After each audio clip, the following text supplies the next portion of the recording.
Hidden Soul John Novel, bab pertama, bercerai. Tante Via. Ini pesanan Tante, kata Damar dengan canggung. Dia tidak pernah mengira bahwa pelanggan terakhirnya adalah tetangganya sendiri. Via mengambil pesanannya dengan sinis dan berkata, "Oh Damar, kebetulan sekali kamu yang mengantar. Sepertinya kamu satu-satunya orang di sini yang jadi kurir. Iya, kan?" Hahaha. Damar hanya tersenyum tipis tanpa menjawab. Tiba-tiba Via berteriak, "Loh, kok minyaknya berantakan begini sih? Damar, kamu ini gimana sih?" Via melemparkan bungkus makanan itu ke Damar. "Aku tidak peduli. Aku akan beri bintang dan penilaian yang buruk. Duh, percuma kamu kerja seperti ini. Kerjamu saja tidak becus. Pantas saja kamu selalu dipandang rendah." Damar membersihkan minyak dan bekas makanan yang menempel di bajunya. Benar saja. 1 menit kemudian, Damar mendapatkan rating buruk. Alhasil, gajinya hilang 300.000. Damar mengepalkan tinjunya karena marah. Semua itu bukan salah Damar.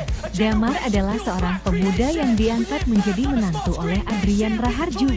Awalnya, Adrian Raharjo menyelamatkan Damar yang terluka parah tahun lalu. Kemudian, dia menjodohkan putrinya dengan Damar.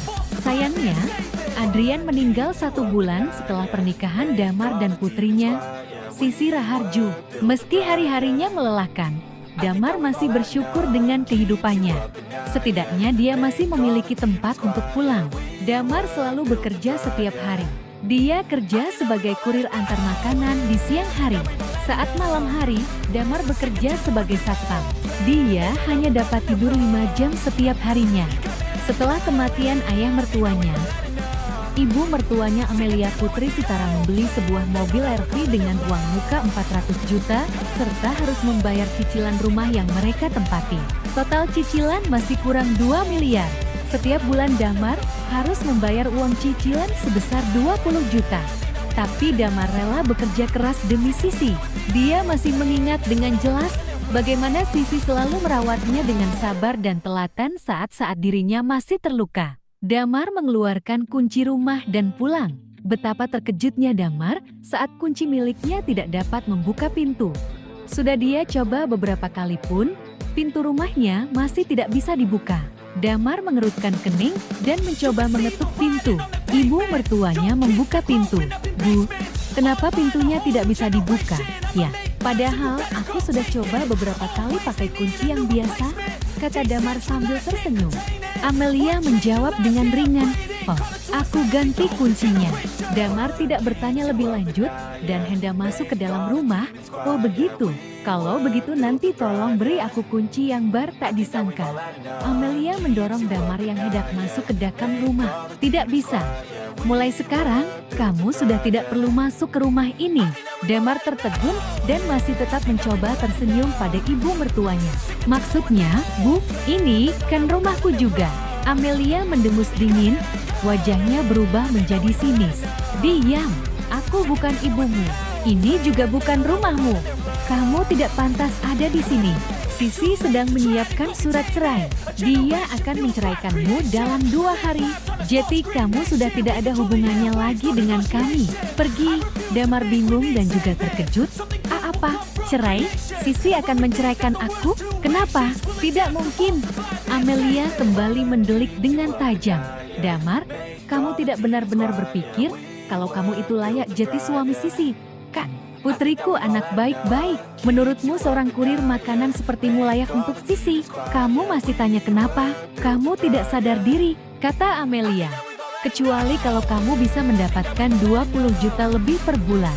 Tapi mana mungkin orang sepertimu bisa dapat uang sebanyak itu?" Damar yang sudah terpancing dengan kata-kata Amelia pun melawan. "Bu, tapi aku juga hak atas rumah dan mobil. Aku yang membayar cicilannya setiap bulan." Amelia menyipitkan mata. "Sialan, ngomong apa kamu ini?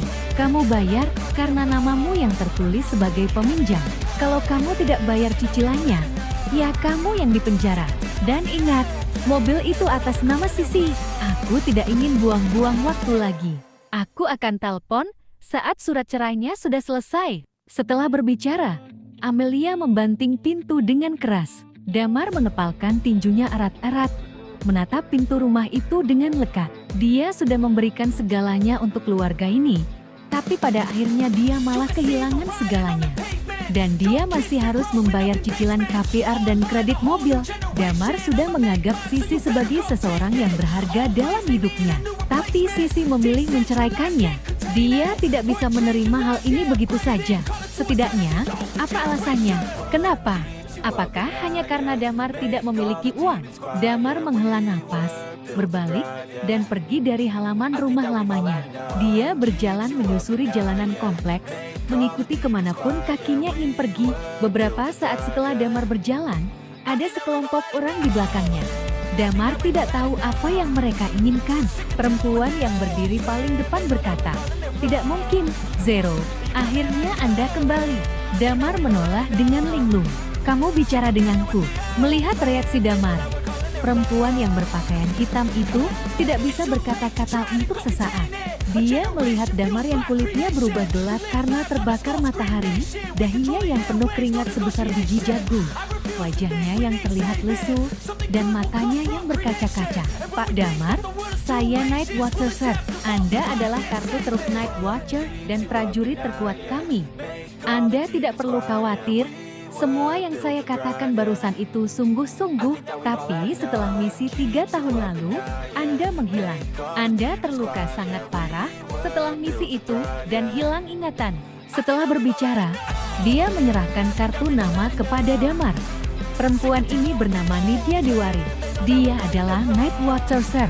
Dia tidak pernah sekalipun bertemu dengan Damar setelah 3 tahun lalu.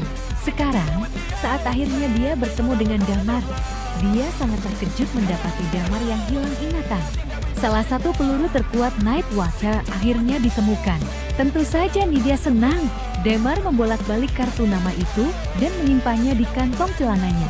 Dia menyeka keringat dengan kaos yang dia pakai. Memang apa yang dikatakan perempuan ini cukup masuk akal. Damar memang tidak mengingat kejadian sebelum 3 tahun yang lalu. Tapi mengenai dirinya sebagai kartu truf Night Watcher, dia sama sekali tidak percaya. Damar menggelengkan kepalanya. "Anda pikir saya tidak cukup menderita? Apa Anda ingin mempermainkan saya?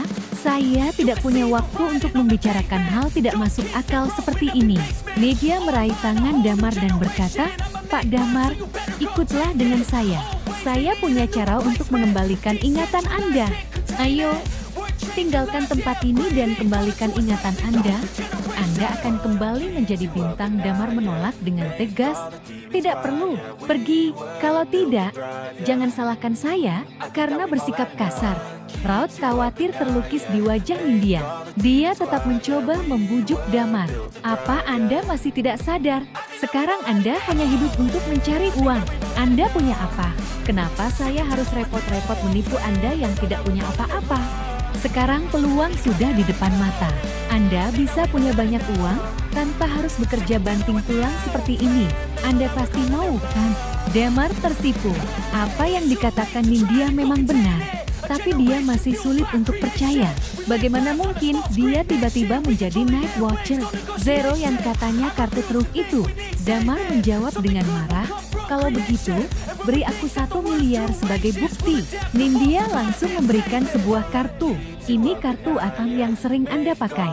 Kata sandinya 00000. Isinya kurang lebih 10 triliun. Damar dengan cepat mengambil kartu itu dan memeriksa bagian belakangnya. Kartu itu berpola awan dan naga di sudut kanan atas. Kartu ini berisi 10 triliun. Benar, tapi Anda harus berjanji satu hal dengan saya. Bersambung.